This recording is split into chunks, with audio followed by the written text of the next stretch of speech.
ಮಳವಳ್ಳಿ ಶಾಸಕ ಪಿಎಂ ನರೇಂದ್ರ ಸ್ವಾಮಿ ಅಧ್ಯಕ್ಷತೆಯಲ್ಲಿ ಶಿವನ ಸಮುದ್ರದಲ್ಲಿ ಸಜ್ಜಾಗಿದೆ ಮನೋರಂಜನೆಯ ವೇದಿಕೆ. ಸೆಪ್ಟೆಂಬರ್ 13 ಮತ್ತು 14ರಂದು ನಡೆಯಲಿದೆ ಗಗನಚುಕ್ಕಿ ಜಲಪಾತೋತ್ಸವ. ಜಲಪಾತೋತ್ಸವಕ್ಕೆ ಹೊಸ ಮೆರುಗು ನೀಡಲಿದ್ದಾರೆ ಜನಪ್ರಿಯ ನಾಯಕ ಪಿಎಂ ನರೇಂದ್ರ ಸ್ವಾಮಿ.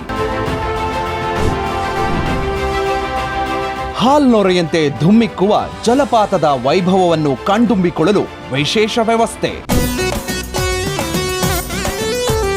ನೀವು ಹಾಡು ಗೆಸ್ ಮಾಡಬೇಕಾಗುತ್ತೆ, ಯಾರು ಗೆಸ್ ಮಾಡ್ತಾರೆ ಅವರು ಸ್ಟೇಜ್ ಮೇಲೆ ಬಂದು ನಂತರ ಡಾನ್ಸ್ ಮಾಡುವುದು.